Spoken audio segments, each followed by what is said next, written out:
বিসমিল্লাহির রহমানির রহিম। আমরা আল আকিদাতুল ওয়াসিতিয়া এর উপরে এটা 19তম ক্লাস করব। তো এই ক্লাসের মাধ্যমে আমরা জানব সাহাবায়ে কেরাম সম্পর্কে আমাদের ঈমান এবং বিশ্বাস কেমন হবে এই বিষয়টি। গতকালকের 18তম ক্লাসে আমরা জেনেছিলাম ঈমান বাড়ে কি কমে। তো আমরা জেনেছিলাম যে ঈমান বাড়েও কমেও। আর আমরা পড়েছিলাম যে কাবিরা গুনার কারণে ঈমান একেবারে চলে যায় না বা ইসলাম থেকে মানুষ বেরিয়ে যায় না, বরং তার ঈমান নাকিস হয়, দুর্বল হয়। আর যারা কাবিরা গুনাহ করে তারা চিরস্থায়ী জাহান্নামী হবে না। তো আজকের ক্লাসে আমরা যেটা জানবো সেটা হচ্ছে সাহাবায়ে কেরাম যারা ছিলেন। সাহাবায়ে কেরাম বলতে কি বুঝো? নবীর সাথিত্ব যারা অর্জন করেছিলেন। আমরা ওই যে উসুলে হাদিসের সাহাবীদের সংজ্ঞা পড়ছি না? সাহাবা বলতে সংজ্ঞাটা কি? কে পারো তো একজন বলো তো, সাহাবী কারা? জুড়ে কও। যারা ইমানের সাথে নবী সাল্লাল্লাহু আলাইহি ওয়াসাল্লামের সাক্ষাৎ পেয়েছেন এবং দুইটা কথা আছে, এবং ঈমানের সাথে মৃত্যুবরণ করেছেন। এগুলো স্পেসিফিক জিনিসগুলি মুখস্থ রাখতে হবে। এখন আমি আজকে মনে করো আমরা আজকে পড়বো সাহাবায়ে কেরাম সম্পর্কে আমাদের আকীদা কি হবে, কথার কথা। এখন আমরা সাহাবী কারা তা যদি সংজ্ঞাটা না বুঝি তাহলে তো পড়া পূর্ণ হলো না। তো সাহাবী বলতে আমরা কাদেরকে বুঝি? যারা ঈমানের সাথে নবী সাল্লাল্লাহু আলাইহি ওয়াসাল্লামের সাক্ষাৎ লাভ করেছেন। যদি ঈমান না থাকে তাহলে সাহাবী হবে না। আবু জেহেল নবীকে দেখে নাই, আবু লাহাব দেখে নাই, দেখছে তো? মুনাফিক আব্দুল্লাহ ইবনে উবাই দেখে নাই, দেখছে, কিন্তু তারা সাহাবীর মর্যাদা পায়নি, কারণ তাদের ঈমানে ত্রুটি ছিল, ঈমান ছিল না। কারো ঈমান ছিল না, কারো মধ্যে মুনাফিকই ছিল। আবার যারা কেউ যদি এমন হয় যে ঈমানের সাথে নবীর সাক্ষাৎ পেয়েছে কিন্তু মৃত্যুর আগে আবার মুরতাদ হয়ে গেছে, ইসলাম ত্যাগ করেছে, তাও সে সাহাবীর মর্যাদা পাবে না। তাহলে সাহাবীর মর্যাদা তিনি পাবেন যিনি ঈমানের সাথে নবী মুহাম্মদ সাল্লাল্লাহু আলাইহি ওয়াসাল্লামের সাক্ষাৎ পেয়েছেন, সাহচর্য পেয়েছেন এবং ঈমানের উপরে তিনি মারা গেছেন। কথা ক্লিয়ার? মনে থাকবে তো? আচ্ছা, এটা তো আমরা সংজ্ঞা আগে উসুলে হাদিসের মধ্যে পড়েছি যে যিনি ঈমানের সাথে নবীর সাক্ষাৎ পান এবং ঈমানের উপরে মৃত্যুবরণ করেন তিনি হলেন সাহাবী।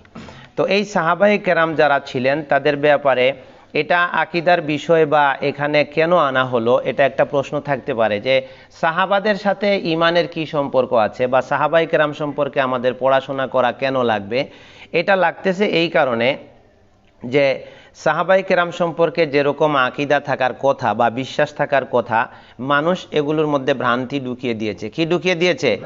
ভ্রান্তি ঢুকিয়ে দিয়েছে। এই জন্য এটা এখন আকীদার গুরুত্বপূর্ণ বিষয় হয়ে গেছে। তো আমরা দেখি এখন আমাদেরকে কি ইলম দেওয়া হচ্ছে এ ব্যাপারে। ওয়ামিন উসুলি আহলিস সুন্নাতি ওয়াল জামাআহ, আহলুস সুন্নাহ ওয়াল জামাআর উসুল বা মূলনীতির মধ্যে এটাও আছে সালামাতু কুলুবিহিম ওয়া আলসিনাতিহিম লি আসহাবি মুহাম্মাদিন সাল্লাল্লাহু আলাইহি ওয়াসাল্লাম। তাদের কুলুব মানে অন্তর, আলসিনা মানে কি? জবান। জিহ্বা এবং অন্তরকে, অর্থাৎ মুখের ভাষা এবং অন্তরের বিশ্বাসকে সালামত রাখা, নিরাপদ রাখা কাদের ব্যাপারে? লে আসহাবি মুহাম্মাদিন সাল্লাল্লাহু আলাইহি ওয়াসাল্লাম, মুহাম্মদ সাল্লাল্লাহু আলাইহি ওয়াসাল্লামের সাহাবী যারা ছিলেন তাদের ব্যাপারে। তাহলে আমরা এখান থেকে যেটা জানলাম যে নবীর সাহাবী যারা ছিলেন তাদের সম্মান রক্ষার্থে, তাদের ব্যাপারে আদব রক্ষার্থে আমাদের অন্তর পবিত্র রাখতে হবে। বদ ধারণা বা খারাপ ধারণা তাদের ব্যাপারে করা যাবে না।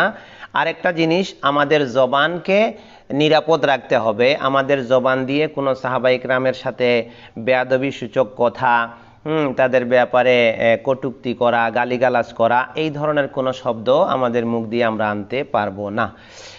কামা ওয়াসাফাহুমুল্লাহু বিহি ফি কওলিহি, যেভাবে আল্লাহ সুবহানাহু ওয়া তাআলা তার বাণীতে তিনি তাদেরকে বৈশিষ্ট্যমণ্ডিত করেছেন।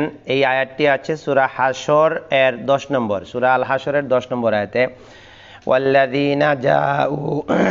والذين جاءوا من بعدهم يقولون ربنا اغفر لنا ولإخواننا الذين سبقونا بالإيمان ওয়ালা তাজআল ফি কুলুবিনা গিল্লাল লিল্লাযীনা আমানু রব্বানা ইন্নাকা রাউফুর রহিম।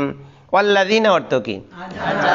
আর যারা জাউ মিন বাদিহিম, তাদের পরে এসেছে, তাদের পরে আমরা এসেছি। সাহাবায়ে কেরামের পরে কারা এসেছে? আমরা এসেছি, এবং তাদের পরবর্তী যত মানুষ এসেছে সবাই, কিয়ামত পর্যন্ত যারা আসবে সবাই, তাদের ব্যাপারে আল্লাহ বলছেন, তারা বলে ইয়াকুলুনা রব্বানা গফির লানা, হে আল্লাহ আপনি আমাদেরকে কি করুন? ক্ষমা করুন। আর কাদেরকে? ওয়ালি ইখওয়ানিনাল্লাযীনা, এবং আমাদের ওই সকল ভাইদেরকেও ক্ষমা করে দেন যারা সাবাকুনা বিল ঈমান, ঈমান নিয়ে আমাদের আগে দুনিয়া থেকে চলে গেছেন। এর মধ্যে প্রথম সারিতে ছিলেন সাহাবায়ে কেরাম, তারপরে আরো অন্যান্য যারা, তারাও ঈমান নিয়ে যারা চলে গেছেন, এই দুয়ার মধ্যে তারাও আছেন। ওয়ালা তাজআল ফি কুলুবিনা, এবং আমাদের অন্তরে আপনি রাখবেন না গিল্লাল লিল্লাযীনা আমানু, ঈমানদারদের ব্যাপারে কোনো বিদ্বেষ। রব্বানা ইন্নাকা রাউফুর রহিম, হে আমাদের রব আপনি অত্যন্ত দয়াময়, আপনি অত্যন্ত রাউফ, স্নেহশীল। এই আয়াতে আল্লাহ সুবহানাহু ওয়া তাআলা আমাদেরকে যে আদব শিক্ষা দিলেন সেটা হচ্ছে, আমরা আমাদের পূর্ববর্তী যত মুমিন মুমিনাত নরনারী আছে তাদেরকে ক্ষমার জন্য দোয়া করব, এবং তাদের ব্যাপারে খারাপ ধারণা, খারাপ মন্তব্য করব না।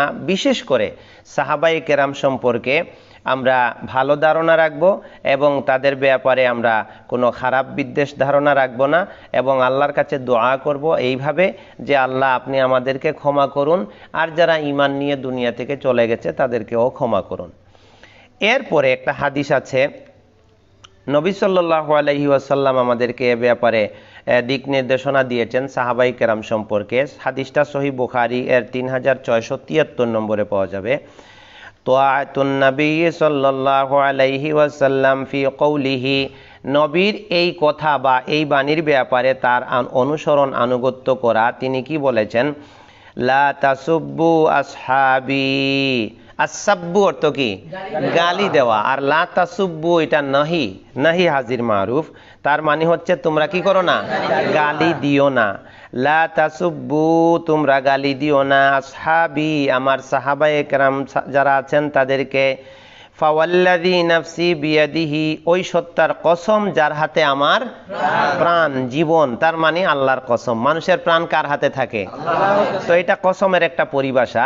কোন সময় ওয়াল্লাহে, তাল্লাহি, আল্লাহর কসম, আর কোন সময় নবী সাল্লাল্লাহু আলাইহি ওয়াসাল্লাম এবং সাহাবায়ে কেরাম বা অনেকে তারা কসম করার সময় এই বাক্যটা ব্যবহার করতেন, ওয়াল্লাযী নাফসি বিয়াদিহি, মানে এটা কথার মধ্যে আরো দরদ প্রকাশ পায় যে আমার জীবনটা যার হাতে বরাদ্দ আছে, যার নিয়ন্ত্রণে আছে, আমি তার কসম দিয়ে বলছি।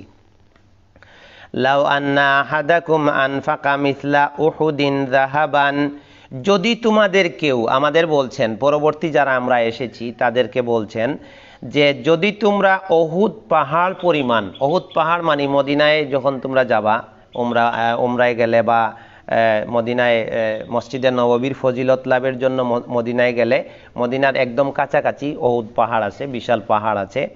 তো নবী সাল্লাল্লাহু আলাইহি ওয়াসাল্লাম এর মসজিদ থেকে এই পাহাড়টা ছিল সবচেয়ে কাছাকাছি এবং বড় পাহাড়। তো উনি বিভিন্ন ক্ষেত্রে এই পাহাড় দিয়ে উদাহরণ দিতেন। কি দিয়ে উদাহরণ দিতেন? ওই পাহাড় দিয়ে, বিভিন্ন সওয়াবের ক্ষেত্রে, বিভিন্ন বিষয়ে, যে বিভিন্ন হাদিসে এসেছে যে এই উহুদ পাহাড়ের কথা, উহুদ পাহাড় পরিমাণ এরকম এরকম।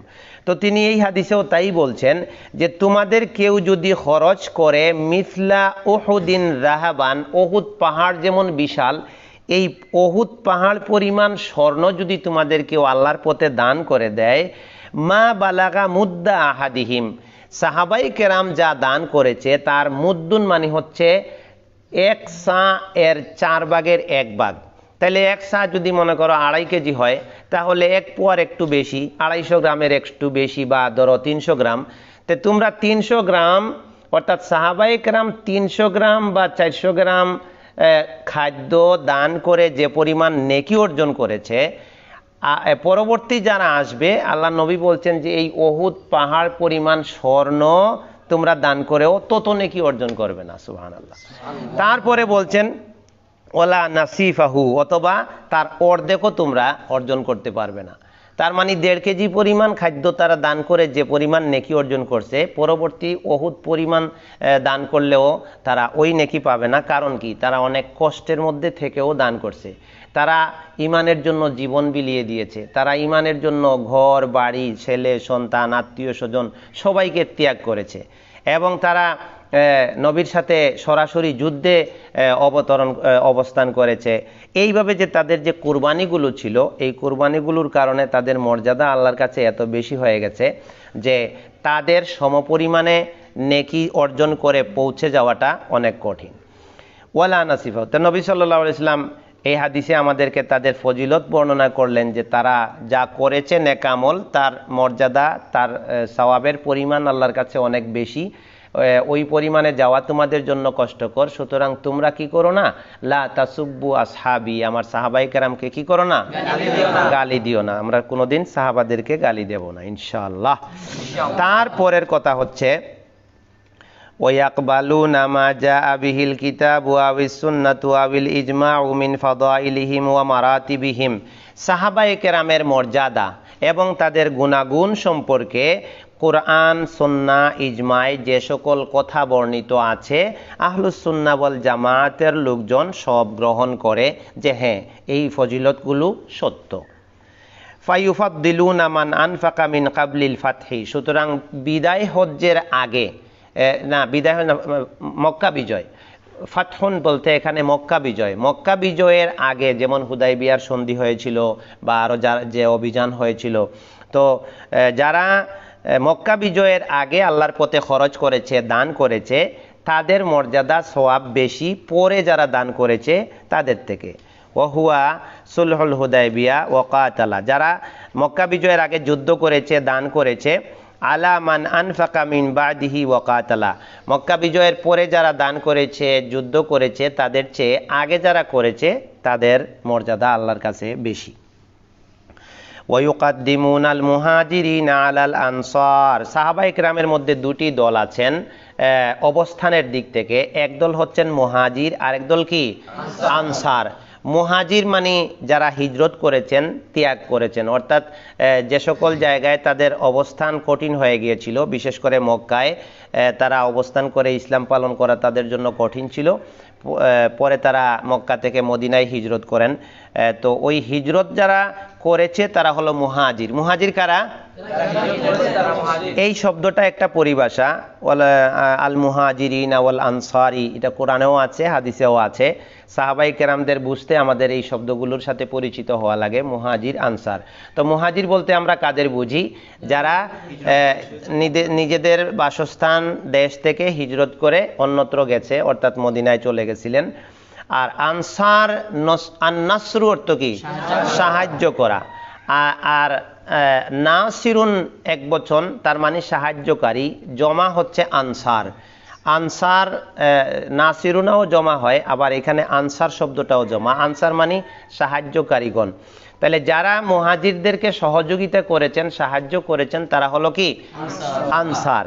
তো এদের মধ্যে মর্যাদা কাদের বেশি, মুহাজিরদের বেশি না আনসারদের বেশি? এই যে ওখানে বলছেন ওয়ায়ুকাদ্দিমুনাল মুহাজিরিনা আলাল আনসার, আনসারি সাহাবী যারা ছিলেন তাদের উপরে মুহাজিরদের প্রাধান্যটা একটু বেশি। কেন?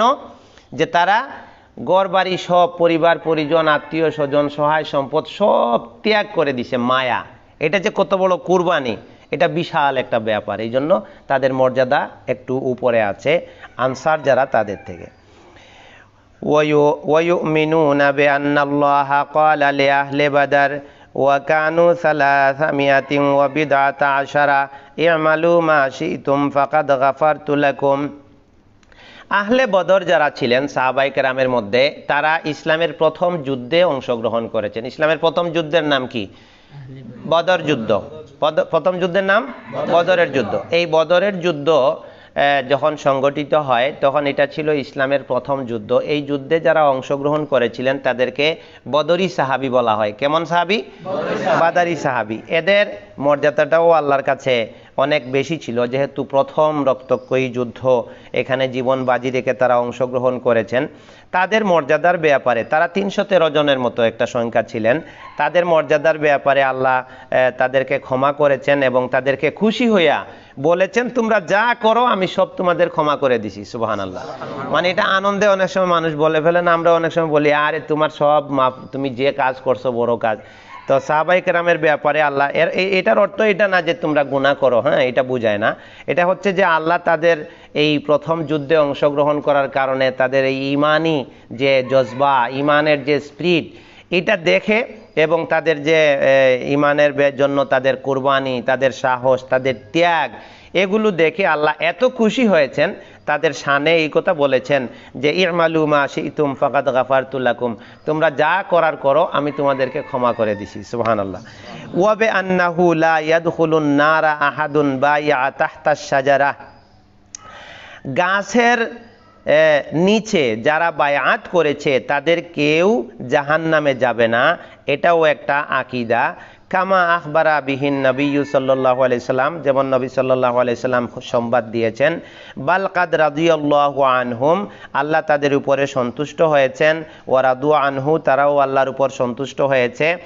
ওয়া কানু আকসারা মিন আলফিন ওয়া আরবা'মিয়া, প্রায় 1400 জনেরও বেশি সাহাবায়ে কেরাম এই মর্যাদা পেয়েছেন যে তারা বায়াত গ্রহণ করেছিলেন। সূরা আল ফাতহের 18 আয়াতে আছে, লাকাদ রাদিয়াল্লাহু আনিল মুমিনিনা ইয ইউবাইউনাকা তাহতাশ শাজারা, গাছের নিচে যারা তোমার হাতে বায়াত, আল্লাহর হাতে বায়াত, অর্থাৎ নবীর কাছে তারা বায়াত করেছিল, কিন্তু এটা ছিল আল্লাহর হাতেই বায়াত। আল্লাহ বলেছেন ইয়াদুল্লাহি ফাওকা আইদিহিম, তাদের হাতের উপরে আল্লাহর হাত ছিল।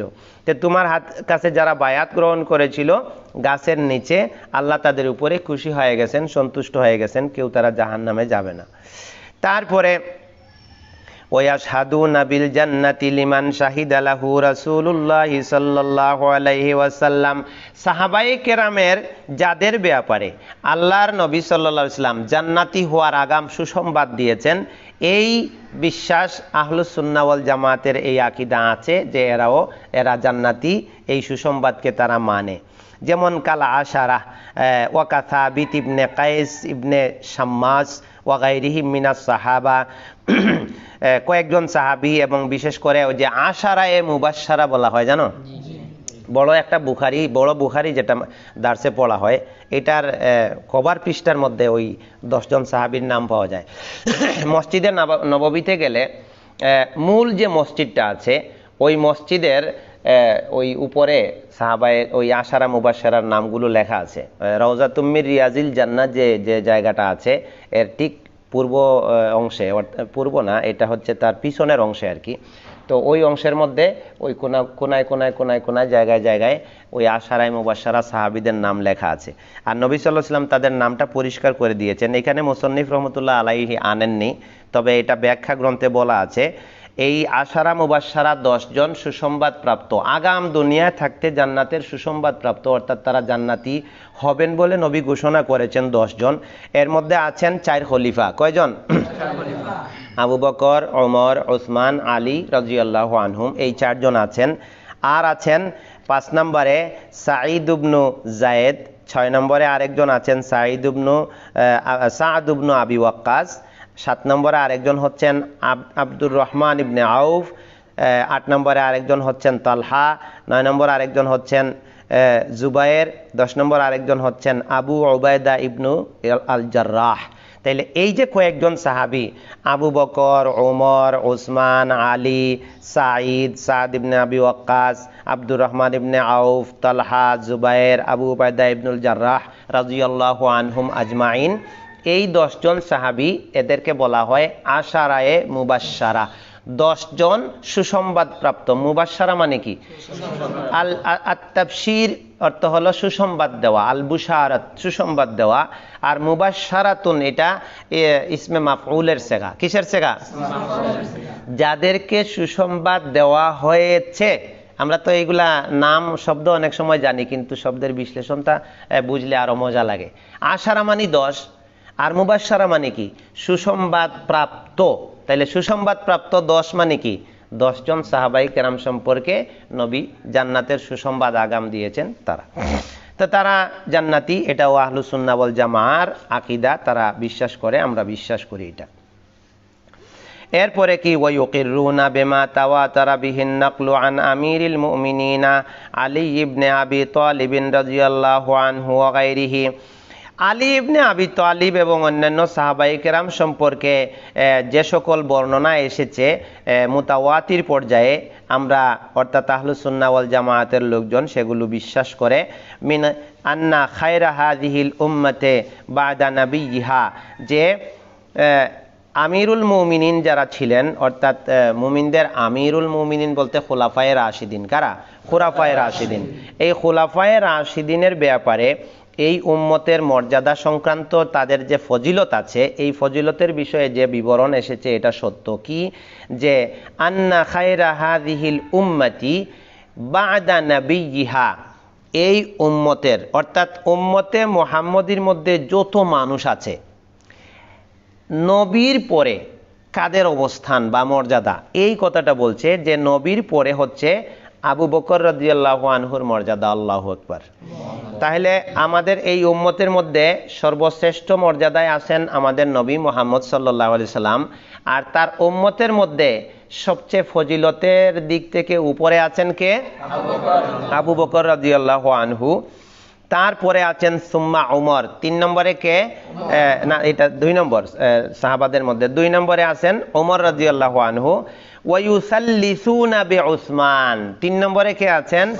উসমান। ওয়ায়ুরাব্বিউনা বিআলী, 4র্থ নম্বরে আছেন আলী রাদিয়াল্লাহু আনহু।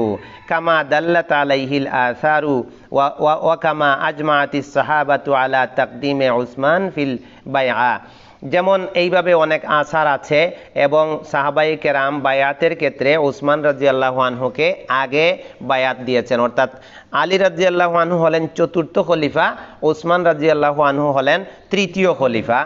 এই মা আন্না বা'দা আহলিস সুন্নাহ কানু কাদ ইখতালাফু ফি উসমান ওয়া আলী, তবে বাদ মানে কি? কিছু, বাদু আহলিস সুন্নাহ, কিছু আহলুস সুন্নাহর লোকজন উসমান এবং আলী রাদিয়াল্লাহু আনহু এই দুইজনের মধ্যে আগে কার মর্যাদা আর পরে কে, এটা নিয়ে একটু দ্বিমত আছে। বাদা ইত্তিফাকিহিম আলা তাকদিমে আবি বকর ওয়া ওমর, আবু বকর প্রথমে আছেন, তারপরে ওমর আছেন, এই ব্যাপারে কোনো কথা নাই। আর ওসমান আলী সম্পর্কে একটু কথা আছে, আইয়ুহুমা আফদল, যে এই দুইজনের মধ্যে কে উত্তম। ফাকাদ্দামা কওমুন উসমান ওয়া সাকাতু, কেউ কেউ উসমানকে আগে নিয়েছেন, পরে তারা চুপ থেকেছেন।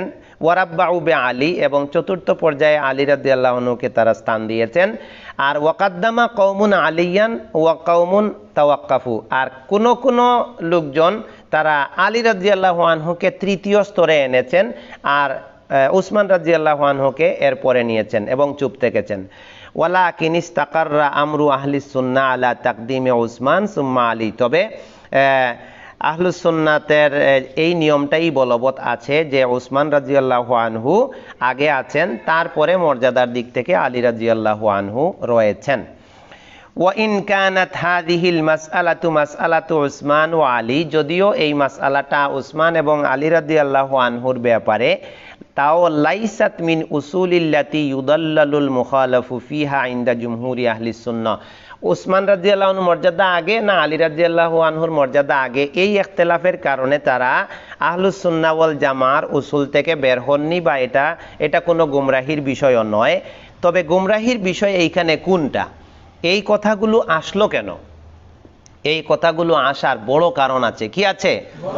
তোমরা আরো যখন পড়াশোনা করবা বিভিন্ন আল ফিরাকুদ দাল্লাহ, পৃথিবীর সূচনা লগ্ন থেকে অনেক জাতি মূল ইসলাম থেকে বেরিয়ে গেছে। পৃথিবীর সূচনা লগ্ন থেকে, অর্থাৎ আদম আলাইহিস সালাম থেকে নিয়ে মুহাম্মদ সাল্লাল্লাহু আলাইহি সাল্লাম পর্যন্ত আল্লাহর কাছে গ্রহণযোগ্য দিন ছিল একটা, এটার নাম কি জানো? ইসলাম। এই ইসলামটা কিন্তু আমাদের নবী মুহাম্মদ সাল্লাল্লাহু আলাইহি সাল্লামের শুধু ধর্ম না বা জীবন ব্যবস্থা না, আগের নবীদের ক্ষেত্রে ও সাহাবীদের ক্ষেত্রেও, নবীর সাহাবী যারা ছিলেন, ওয়া নাহনু লাহু মুখলিসুন, ফামা ওয়াজাদনা ফিহা গায়রা বাইতিম মিনাল মুসলিমিন, ওই আগের যুগের নবীদের ব্যাপারে বলা হয়েছে যে আমরা সেখানে মুসলিমদের কাউকে পাইলাম না, একটা ঘর ছাড়া। তো আগের নবীরাও তারা মুসলিম পরিচয় দিতেন এবং তারা তাদের অনুসারীরাও সবাই মুসলিম ছিল। তো সনাতন যুগ থেকে নিয়ে পূর্ব যুগ থেকে নিয়ে মানুষের মধ্যে আল্লাহর কাছে গ্রহণযোগ্য একটা জীবন বিধান, এটা হচ্ছে জীবন ব্যবস্থা বা ধর্ম, এটা হচ্ছে ইসলাম। আর মানুষ তাদের নিজেদের মন গড়া অনেক ধর্ম মানুষ বানিয়ে নিয়েছে, যেমন হিন্দু ধর্ম, বৌদ্ধ ধর্ম, খ্রিস্ট ধর্ম, ইহুদি ধর্ম, বা যেগুলো আগে এক সময় ছিল পরবর্তীতে মনসুখ হয়ে গেছে, এগুলো তারা এখনো ধরে আছে। এই হলো একটা বিষয়। ধর্মের ক্ষেত্রে এটা মানুষের বাড়াবাড়ি। ধর্মের ক্ষেত্রে কি বাড়াবাড়ি? তারা মূল ধর্ম ত্যাগ করে অন্য ধর্ম আবিষ্কার করেছে। আর ইসলাম ধর্মের ভিতরে থেকে, ইসলামী জীবন ব্যবস্থার ভিতরে থেকে মূল আকিদা বিশ্বাস থেকে অনেক মানুষ বেরিয়ে গেছে। এদেরকে বলা হয় ফিরাকুদ্দাল্লাহ। কি বলা হয়? আল ফিরাকুন, এটা ফিরকাতুনের বহুবচন। ফিরাকুনটা কি? ফিরকাতুনের বহুবচন, মানে দল। তাইলে আর দল্লা মানে গুমরা, পথভ্রষ্ট। তাইলে আমরা এখানে দুইটা জিনিস ক্লিয়ার জানলাম, এটা খুব দরকার, যে পৃথিবীর সব সময়ের জন্য আল্লাহর কাছে গ্রহণযোগ্য এবং মূল ধর্ম কোনটা? ইসলাম। তো অনেক মানুষ এই ইসলাম থেকে বেরিয়ে গিয়ে অন্য ধর্ম বানাইছে। এই ইসলামটাই হচ্ছে সনাতন এবং পুরাতন এবং আল্লাহর কাছে মাকবুল, গ্রহণযোগ্য। আর ইসলামের ভিতরে যারা আসছে তারা বলে যে আমরা ইসলাম মানি, ধর্ম হিসেবে তারা অন্য ধর্ম মানে না। তারা ইহুদি, খ্রিস্টান বা হিন্দু, বৌদ্ধ কিছু না, তারা নিজেদেরকে মুসলিম বা মুসলমান পরিচয় দেয়, কিন্তু ইসলামের ভিতরে থেকে তারা ইসলামের যে মূল আকিদা, মূল বিশ্বাস, মূল থিওরি আছে, এই মূল ইসলামের থিওরি থেকে তারা বেরিয়ে গিয়ে নতুন নতুন আকিদা বিশ্বাস জন্ম দিয়েছে। এরা হচ্ছে ফিরাকুদ্দাল্লাহ। এই যে সাহাবায়ে কেরামের ব্যাপারে আমাদের এই পাঠটা কেন পড়তে হলো? শিয়া যারা আছে তারা নিজেদেরকে মুসলিম বলে পরিচয় দেয়, তারা নিজেদেরকে কি বলে? মুসলমান বলে পরিচয় দেয়, যে তারাও মুসলমান, কিন্তু তারা ফিরাকুদ্দাল্লাহ। কিভাবে? তারা কি করেছে?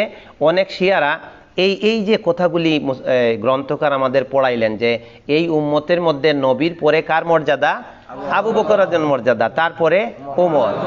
কিন্তু অনেক শিয়া আছে, এখনো আছে, তারা আবু বকর, ওমর রাদিয়াল্লাহু আনহুর প্রতি সব সময় লানত দেয়, নাউজুবিল্লাহ। এবং তারা বলে যে ওহী নিয়ে আসার কথা ছিল আলী রাদিয়াল্লাহু আনহুর কাছে, আর জিবরিল ভুল করে ওই নবী মুহাম্মদের কাছে চলে গেছেন, নাউজুবিল্লাহ সাল্লাল্লাহু আলাইহি সাল্লাম।